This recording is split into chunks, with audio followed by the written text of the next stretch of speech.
Hello friends, I am Dr. Harsha Suryavanshi, Assistant Professor from Shri Shivaji law college Parbhani Maharashtra. इस video में हम देखेंगे summons के क्या क्या प्रोविजंस सिविल प्रोसीजर कोड में दिए हैं। सेक्शन 27 से 29 तक समन्स के बारे में चर्चा की गई है।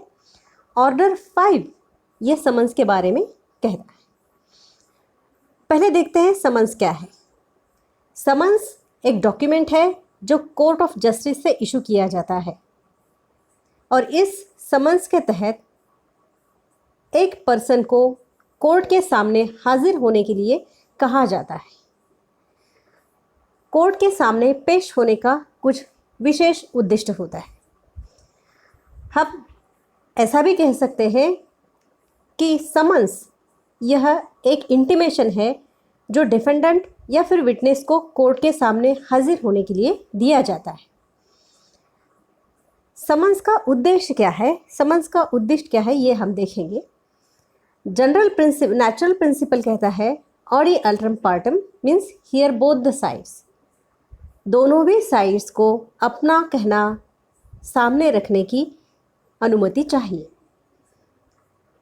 डिफेंडेंट जो है, जिसे हम प्रतिवादी कहते हैं, he should have opportunity to place his defence before the court. Court के सामने अपना डिफेंस पुटअप करने की अपॉर्चुनिटी डिफेंडेंट को देनी चाहिए। अगर इस तरह से हम दोनों भी पार्टीज़ को अपॉर्चुनिटी देते हैं तो जजमेंट जो होगा वो फाइनल होगा। अब देखते हैं समन्स के इसेंशियल्स क्या है।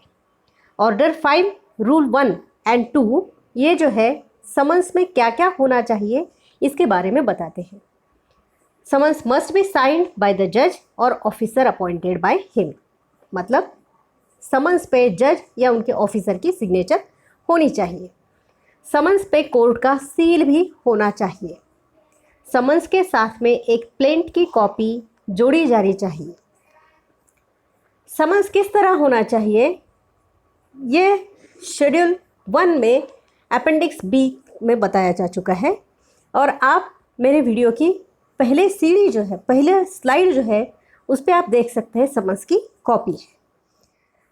अब देखते हैं समन्स में क्या क्या होना चाहिए। Rule 5 to 8 order 5 deals with contents of summons. Summons में पहला तो ये होना चाहिए कि डिफेंडेंट को हम किस लिए कोर्ट में बुलाया जा रहा है। क्या यह तारीख जिस दिन डिफेंडेंट को बुलाया जा रहा है वह इशू सेटलमेंट के लिए है या फिर फाइनल डिस्पोजल के लिए है। समन्स देते वक्त यह ध्यान रखना ज़रूरी है कि डिफेंडेंट को कोर्ट के सामने हाजिर होना तथा अपना क्लेम पेश करने के लिए सफिशिएंट टाइम मिलना चाहिए। अगर केस फाइनल डिस्पोजल के लिए है तो समन्स में डायरेक्शन होनी चाहिए डिफेंडेंट के लिए कि वह अपने विटनेसेस कोर्ट के सामने पेश करे। सिमिलरली डिफेंडेंट को ये भी डायरेक्शन होना चाहिए कि जो भी डॉक्यूमेंट्स उसके पोजीशन में है और जिन पे वो रिलाय करता है वो डॉक्यूमेंट्स वो साथ ले आए। Thank you friends, thank you very much.